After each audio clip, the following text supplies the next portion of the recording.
r/ask Reddit. Divorce lawyers of Reddit. What's the most outrageous reason someone filed for divorce? Was a loud chewer at the dinner table. He developed a complex and literally needed out as he couldn't bear to eat with her. Open bracket. Edit. This has gone gangbusters. Thanks guys. This sounds like a Seinfeld B-plot. She's an audible masticator. George. I can't handle it. I've been taking her for soft food, soup, noodles. Once I told her this breakfast place had the best oatmeal in town just so she wouldn't order the French toast. Taught the parakeet certain cuss words for his wife. Hahaha. The parrot lives with the man now. I thought about going towards family law, and then I realized I'm gonna have to deal with things such as who's gonna get the parrot and grandma's vase. Nope. Now you see that technically falls under bird law. I worked for a law office where the owner would talk about the man who sued for divorce because his wife would no longer allow him to use a loaded gun as a marital aid. She had apparently agreed to it at some point and was fine with the gun as long as it was empty, but that just wasn't good enough for him. ETA, since some folks need it spelled out. By marital aid, I mean a dildo. He wanted to stick a loaded gun in her vagina as part of their sex routine. She was down for it as long as the gun was empty, but that wasn't good enough, and he thought this was reasonable grounds for divorce. Also, I wasn't trying to be pretentious by saying marital aid. I just really didn't want to have to type out that he wanted to use a loaded gun as a dildo. But I guess nobody's leaving this thread happy today. Duck. Yeah, that's ducking terrifying. My client was the outrageous one, so my heart went out to his poor wife. He had OCD which manifested primarily financially, so he made their lives a penny pinching hell. Examples. He was obsessed with avoiding unnecessary driving, wear and tear on the car, gas expenses, so he cut the whole family's hair at home and never let them eat at a restaurant or go to the movies. Weirdest of all, he kept one toilet paper roll on him at all times and you had to get one square from him before you could go to the bathroom. He never gave more than one square. Wife finally got fed up and left him when 1. He gave her bangs during an in-home haircut and 2. Their daughter was so traumatized by the toilet paper thing they couldn't potty train her. Also, he hated paying his divorce lawyer bill. He was also an old-fashioned mega Catholic who considered divorce a deadly sin. He viewed my whole job as an unnecessary and sinful expense. Holy shit, 1 square? 1 ducking square? Does he shit rabbit pellets? That guy is a monster. Yep, that got me. 2. If I was the wife I'd start wiping myself with his shirts or something. He doesn't like it? Well, give me some ducking toilet paper, then. My dad was a divorce lawyer. He had a client who wanted to divorce her husband for 2 reasons. He did not have enough hair on his chest. He did not drive fast enough. Keep in mind this was in the 70s when chest hair was a bit more important. Shit, yeah, it would have been embarrassing to show up late at a pool party and your man not having a decent chest bush. A luscious mane of hair from my chest pubes down to my ball throw. Wasn't the reason but did happen during the course of the divorce. Neither side would follow the court orders. When they had to go back to court they were fighting over a pistol and the man's grandmother's bowls. I assumed for weeks that these bowls were some sort of heirloom or expensive china. When they finally brought the bowls in to swap they were ducking Tupperware. Holy shit. I read this as grandmother's bowels and was very concerned. I dropped into court to visit a family friend who was a judge and had quite a treat. A wealthy area farmer and his wife were in court that day fighting about possessions assets. The judge had had enough. After briefly reviewing the history of their case he offered the couple one last opportunity to retire to a conference room and come to an agreement. Both refused. Their lawyers were clearly as weary as the judge. The judge then asks each party which room in their house was their favorite room. She picked the kitchen and he picked his gun room. The judge then informed them that because the matter had dragged on for so long with both behaving like children he was going to decide the matter of the property. She was awarded everything in the kitchen and he the gun room. Everything else was to be sold at auction with the profits equally divided. Then the judge told them, "Now neither of you is happy, right?" They clearly were not. Haha. Colleague handled a case where money was not an issue but the kids were. Neither parent wanted them. My parents always told each other when they were fighting that if they got divorced the other had to keep me and my brothers. On a positive note, you kept your parents' marriage together. She was kidnapped in Mexico and he refused to pay ransom. Eventually her family managed to pay and she was left on the side of the road. It is not outrageous as in petty but outrageous as how absurd that is. Edit to answer all the questions. I don't know how much they wanted as ransom, but it was substantial as the conversation between her family and him was how he had it liquid and they had to liquidate investments to get that amount. She may have told me, she may not, something in pesos and I didn't know the conversion rate. It was all a random number to me. This happened about 7 years ago. He wasn't with her on the trip. She was traveling with cousins and went downstairs alone to get ice cream and wait for them to get ready. I do not know all the details. She was extremely distraught talking about it and it was not necessary to pry. It was clearly traumatic and even tough. I had a million more questions. I left it alone. Honey, I love you, but we agreed to save up money so we can purchase a house. Your ransom would really set us back.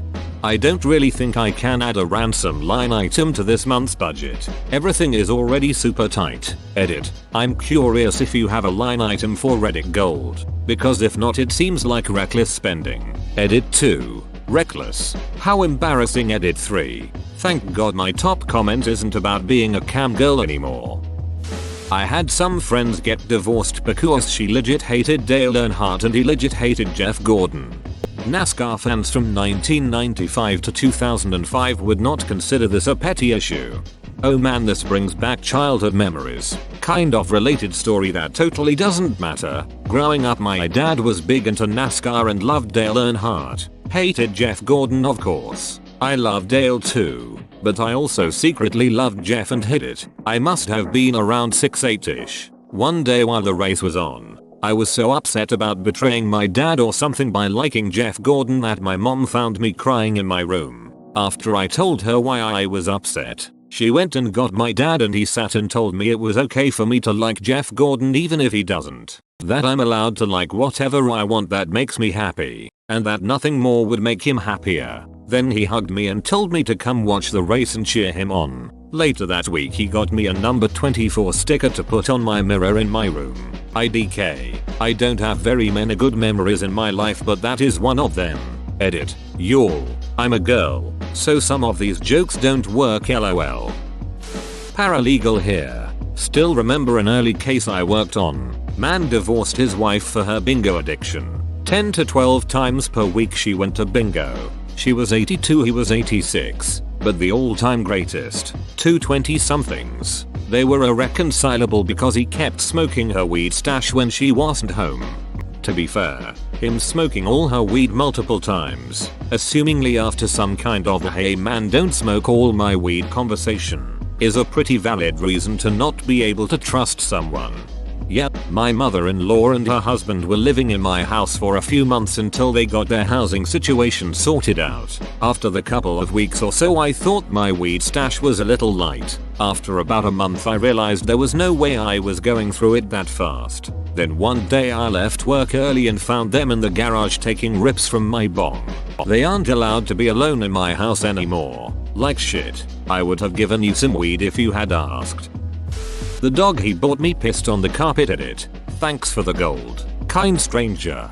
To be fair, it really tied the room together. That's just like your opinion, man.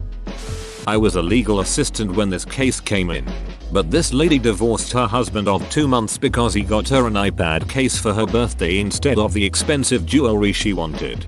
I dated a girl that didn't speak to me for a day or two because I got her an iPad instead of jewelry. Her reasoning was, because I could just use yours. I am glad that relationship is over. Seems like an expensive way to find out your girlfriend is a selfish jerk. Edit. Okay guys, I get it. iPads aren't that expensive in comparison to other things. It's all relative, people. iPads are expensive for some people and not for others. Edit 2. Now y'all are complaining about the people complaining about it not being expensive. Make up your minds, people.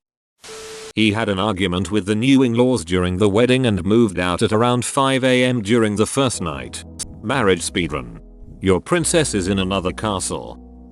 Not a divorce lawyer but used to practice criminal defense work. Once had a heavily pregnant client that attacked her husband of less than a year with an iron. Said client was now sitting in a police cell, sobbing and insisting that her husband deserved it and she wanted a divorce. I asked what he had supposedly done, assuming he'd cheated or something similar. Turns out she'd checked his phone and found a single porn site in his browsing history from over 2 years beforehand. Not the most pleasant thing to discover, but hardly worth battering him half to death and demanding a divorce. Not the most pleasant thing to discover, but hardly worth battering him half to death and demanding a divorce. Do people really care if their partners watch porn? I've never understood it. My girlfriend of 10 years wouldn't give a shit if I had porn in my browsing history, nor would I care if she did. It's just porn. Each to their own, I guess. For me personally, it wouldn't be an issue unless it was something particularly bizarre. Edit. To save time replying to comments. I'm not kink shaming here. At least not intentionally. Within the confines of my relationship, and knowing my other half pretty well, I would consider certain things to be bizarre by our standards. That is to say, outside of what would be normal for us. For other individuals and or relationships, what constitutes bizarre will vary considerably, and that's absolutely fine. Provided everyone's a consenting adult. Do whatever you like. Everyone's different. No one has all the answers. Everyone's worldview has value in and of itself. Edit no. 2. Thanks for the silver random person. I'll stand you a pint at the weekend, sure. He was frustrated by her hoarding. She was frustrated by his utter uselessness. He filed for divorce, and she was my client. Her prized possession was a room or two full of scrapbooking materials. His prized possession was a yard full of junk cars that he never worked on. They had no children and no real assets. They hated each other more than any two people I'd ever met, and the only terms they would agree to were these. He gets the scrapbooking stuff, and she gets the cars. My client also took the house, as he had no income and didn't want it anyway. It was the shortest divorce decree I ever drafted. I intentionally squeezed it onto one page, and the judge and I had a good laugh over it. Once the decree was signed and filed, she hauled all the scrapbooking stuff to the yard, and he removed it to the dump. She then called a junk shop I referred her to and had all of his cars removed from the yard. Edit. These two also fought over a toilet brush, as he didn't want to have to buy one when he moved out. I politely instructed my clients to give him the goddamn toilet brush. Edit 2. Thanks for the silver, kind stranger. That's the first award I've ever gotten. Yay. Edit 3. Ermaged. Gold. Thanks. This is so petty and so stupid. Holy jeez. Agreed. But it was effective. From what I can tell, they're both much happier now, and to some degree, I think it helped them understand that they didn't need the crap they'd been hoarding. He got drunk at the wedding. She did not like it, and decided to divorce him right after the honeymoon, which she went without him. Moreover, this was all an elaborate scheme of divorce robbery, because the guy was loaded, and so was his entire family. They were loaded because they were a family of excellent lawyers, and he was a third-generation lawyer, with all the smarts and experience of his predecessors combined. Let's just say it did not go well for her. That's gotta be the dumbest decision ever, right? That's literally like a 7-year-old punching a Marine in their prime. Dough. Right smack in the prime. My client put his wife in an assisted living facility based on a misdiagnosis, the medication of which caused the wife to be unable to care for herself. While in the facility, my client shocker started dating another woman and methinks began using hard drugs. He used a loot of money on both of these things. She eventually got off the medication and got better. Suffice to say, she was not happy about what had transpired. The medication of which caused the wife to be unable to care for herself. Oh my god. That is ducking horrible. Edit. And so my most upvoted comment is the one that where everyone bring up their worst anecdotes. Thank you for answering, and I am sorry for your situations. Losing control of your mind is horrible in itself. It being caused by a medical error is even worse. Happens more than you think. My brother was misdiagnosed with bipolar disorder. He was prescribed Seroquel. You don't duck around with Seroquel. When he took it without having BD, then he basically started having symptoms of BD. Messed him up for a long time. Edit 1.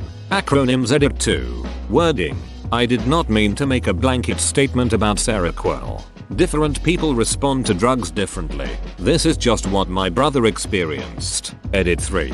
Apparently the acronyms I used for edit 1 was still wrong. Thank you, internet strangers, for correcting me. I didn't like her anymore 2 days after being married. In sickness and in heath. Till disinterest do you part. Failed exorcisms. Client had an inner ear condition that caused chronic vertigo, but symptoms could be treated with medication. Husband was an evangelical who was convinced his wife 1 had become possessed and that her vertigo and general crankiness with his methods were evidence of demonic possession. 2. The medication she was taking was enabling the devil to hide inside her. And 3. The only proper recourse was exorcism. He would hide her meds until she got dizzy and then try various methods of exorcism. This included sweating it out, put under blankets while incapacitated and locked in a room full of space heater, freezing it out, pretty much the reverse with AC, fans, and bags of ice, surprising it out. He would jump out and scare her like it was the hiccups, but instead of yelling boo, he would recite the Lord's Prayer or Psalms. The final straw was that he tried to surprise it out of her by pushing her down the stairs when they were heading out for dinner. Note, this guy was some type of executive and they still went out to dinner after the stairs incident. She asked for the divorce at an Applebee's that night. I have often tried to picture that conversation, as she was adamant that he was a total sweetheart and never acted out of malice or anger. That one's just sad. My uncle has schizophrenia, and my grandaunts tried to convince my grandmother, his mom, to have an exorcist come instead of letting him stay on his medications. It's probably one of the reasons my grandmother stopped talking to them much. It pains me to think he could have gone through all of that if he'd been one of my grandaunt's son instead of my grandmother's.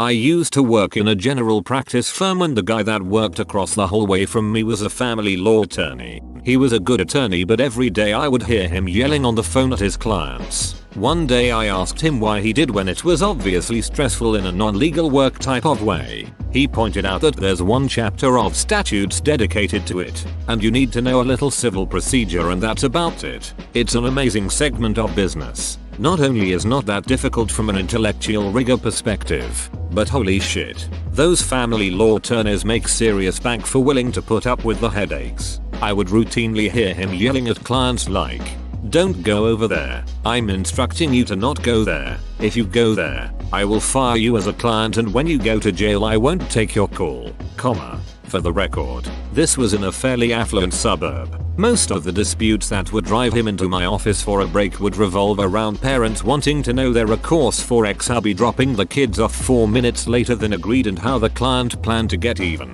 I also recall one time a client had gotten his cell phone number and called him on a Saturday evening with some emergency. Spoiler, his ex had done something egregious like took the kids to the pool without his consent. So, on Monday morning the attorney sent the client an invoice for $500 for a Saturday phone call, which probably lasted like 5 minutes. He did it so the guy would call him and say what's this, and then the attorney could explain to him that is what he charges for non-emergency weekend calls. This time he'd waive it but if he ever did it again he could be sure to get a bill that he'd end up paying. If someone called me on the weekend for something that petty I'd need my own lawyer. Not a civil lawyer either, a criminal defense one. Staff attorney for a judge. Not a divorce but a custody modification hearing. Ex-wife wanted sole L&P custody of the kids because the ex-husband was spending all his money on a palm reader / psychic and refused to pay child support. On cross, ex-wife's attorney got him to admit that he was spending all his discretionary income on this psychic. He said he had spent over $5,000 on readings and other services there. Judges frequently chime in with questions in domestic matters. So my judge asked why he was not paying support as his divorce decree required. His explanation was the psychic could read that his children were provided for without his money and 2, he would be able to repay the ex when he takes the children to Mexico permanently to seek great riches there. Which my judge read as my psychic told me to kidnap my kids. TL. Doctor, deadbeat ex-husband spent all his money on a psychic rather than child support. Told the judge he intended to kidnap his children. Edit. Words. What happens in a case like that when you admit in open court to the possibility of doing the country with the kids? I mean, if he's already not paying child support, is there anything the court can do to improve matters? Garnish his wages? Also, why didn't the psychic warn him about being brought to court? Edit. In case it's not obvious, this last was a joke at the psychic's expense. Good question. Can't speak for the psychic other than she obviously has a bankroll from this guy, so she's not going to jeopardize that with, facts. A garnishment is an option, but that also assumes his income stream is from a legitimate business, which was an issue at the hearing as well. You can also ask the court to hold him in contempt and throw him in jail if he doesn't pay his arrearage. But jailing someone for not paying you is the fastest way to not get paid. Once you see evidence like that, the court is most likely going to grant the modification and take away your custody rights. But, as many people have pointed out elsewhere, it's really hard to terminate a legal father's visitation rights, much less his legal parenting rights. Plus, it sounds like he was planning to commit parental kidnapping. But if you charge him and send him to jail, then poof, there goes any chance for child support. Long story short, domestic work is a nightmare land of catch-22s. My grandfather's brother was a judge who presided over state-issue marriages from time to time. One couple he married returned 6 months later to confirm the wedding and end their trial marriage. When he thusly informed them that there was no such thing and that they had been married for 6 months, they subsequently broke up. That sounds nutty, but if you believed your so when they told you trial marriages were a real thing, that betrayal could very easily end a marriage.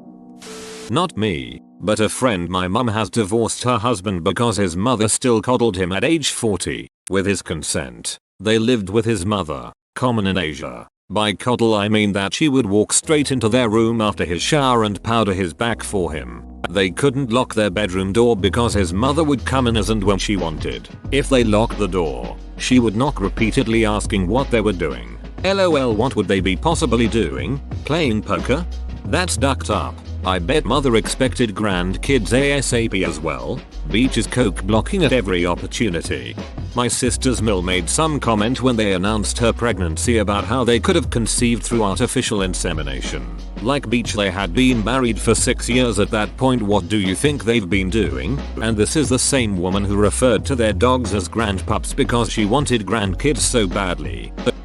I knew a guy from a high school job who divorced his wife of 2 months because she would sleep with a nightlight, but he could only sleep in total darkness, as they apparently never lived together until after getting married. He hated her nightlight so much that he would often sleep on the couch instead, but sometimes he would claim the bed for himself and lock her out of the bedroom for the night. This was an eccentric late 40s man working at a Burger King who acted like all the other high school co-workers were his best chums, and often told us these weird stories. I'm glad I don't work with him anymore.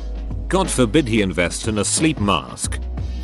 Friend of mine divorced his then wife because she would only speak French when her family would come over. She was Spanish, as was her family. To add, her family spoke English, French and Spanish. He could only speak Spanish and English. She got bored of being married to him. Her family basically talked shit about him whilst he was there. Was only when he recorded a conversation whilst they were there and got it translated he found out what was going on.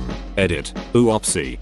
I need to know if she was actually speaking French or if he married a Spanish speaker and misidentified the language. LMAO. He spoke English and Spanish. Could not get the hang of French. Her family of Spanish, but they would only speak French when they are around him. Her family do not like him and she is a strange one. I worked as a paralegal for a divorce lawyer. Case analysis was one of my main responsibilities. I shit you not. A recently married couple of 2 years broke it off because the husband would not stop feeding the dog. The dog got outrageously fat. Apparently she saw connection between the dog and future children. Whoa, you made it to the end? You're a ducking beast. I'll cut you a deal. Smash like and subscribe for more curated content, bruh. It's free and that's a great price.